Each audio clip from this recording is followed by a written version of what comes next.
Halo sahabat belajar, selamat berjumpa kembali dalam pembelajaran kali ini. Semoga kalian semua dalam keadaan sehat selalu. Masih semangat belajar? Dalam video pembelajaran kali ini kita akan membahas tentang bioproses dalam sel, terutama tentang mekanisme transport membran. Sahabat belajar, masih ingatkah kalian tentang gambar struktur membran sel ini? Coba ingat-ingat kembali salah satu fungsi dari membran sel. Salah satu fungsi membran sel adalah untuk mengatur keluar masuknya glukosa dari dan ke dalam sel. Nah, sahabat belajar, kompetensi dasar yang kita pelajari kali ini yaitu KD 3.2. Setelah kalian menyimak video pembelajaran nanti, kalian diharapkan mampu menjelaskan pengertian mekanisme transport membran, menganalisis mekanisme berbagai jenis transport pasif, dan menganalisis mekanisme berbagai jenis transport aktif.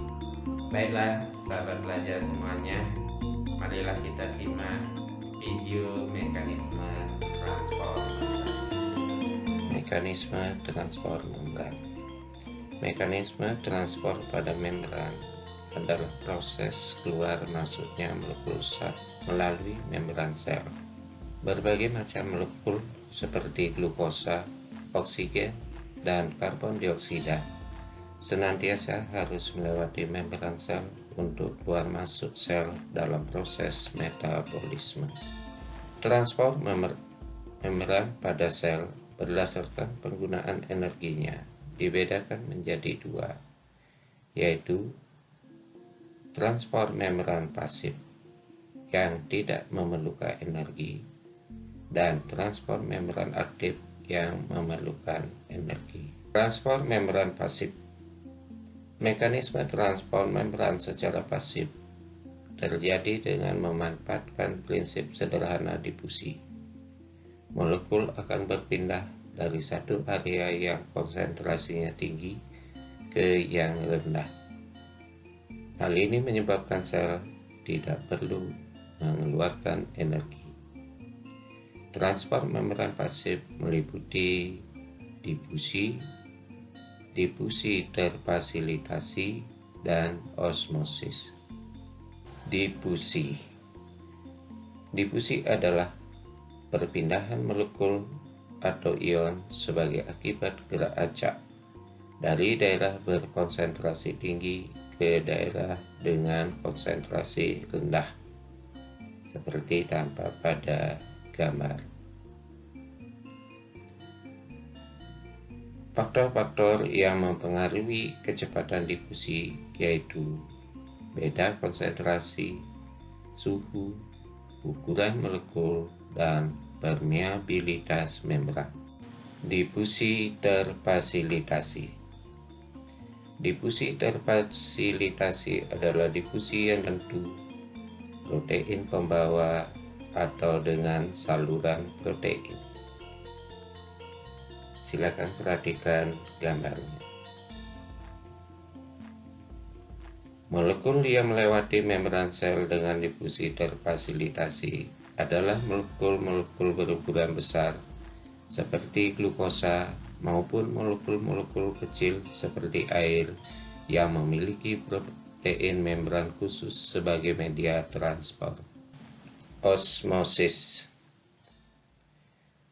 Osmosis adalah perpindahan molekul air melalui selaput semi-permeable dari larutan yang hipotonis atau konsentrasinya rendah ke larutan hipertonis atau konsentrasinya tinggi, sampai akhirnya larutan menjadi sama konsentrasinya atau isotonis seperti tampak pada gambar. Dampak dari peristiwa osmosis terjadi akibat sel ditempatkan pada kondisi hipertonik maupun hipotonik. Seperti gambar A, itu sel hewan, Jika ditempatkan pada larutan yang hipertonik, maka sel hewan tersebut akan menjadi mengkerut.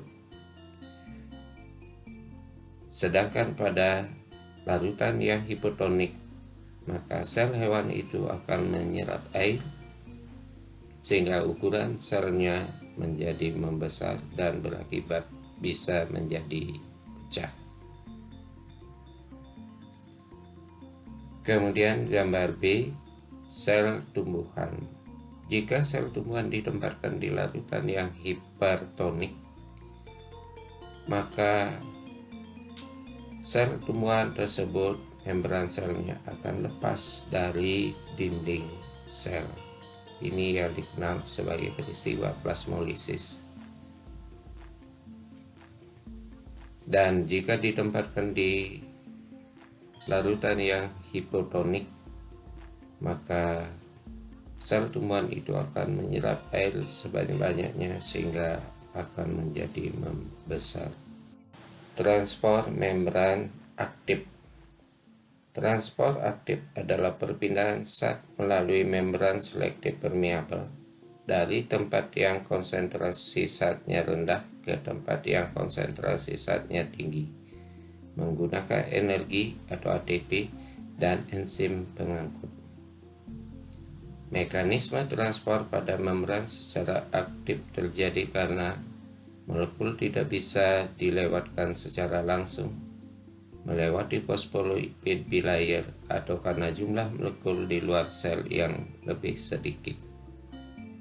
Transport membran aktif meliputi pompa ATP, kotransport, dan endositosis. Pompa ATP. Mekanisme pompa ATP terjadi akibat perubahan pada protein membran. Ia mengalami perubahan bentuk sehingga memungkinkan molekul bisa melewatinya untuk keluar atau masuk sel. Silakan perhatikan ilustrasinya.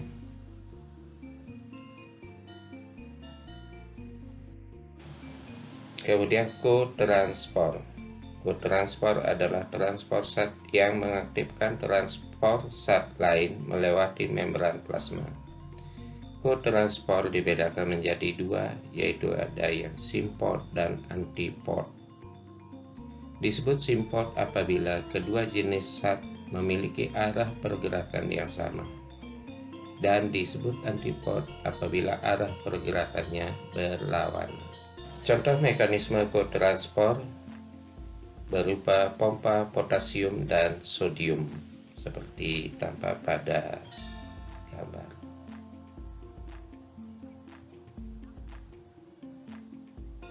Endositosis dan eksositosis.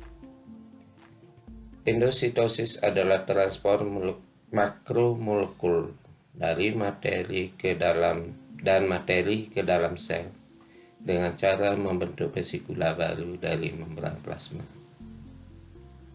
Endositosis dibagi menjadi dua, yaitu pinositosis, pemasukan zat cair, dan fagositosis, pemasukan zat padat, seperti pada gambar.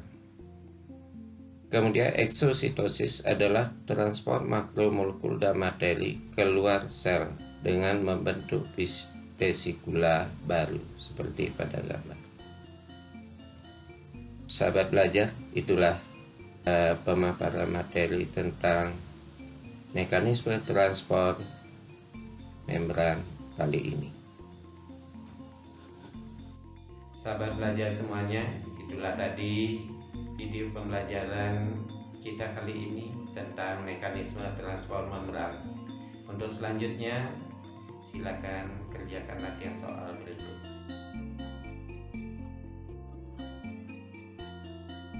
Sekian dulu perjumpaan kita kali ini. Sampai berjumpa kembali di video pembelajaran berikutnya. Salam sehat.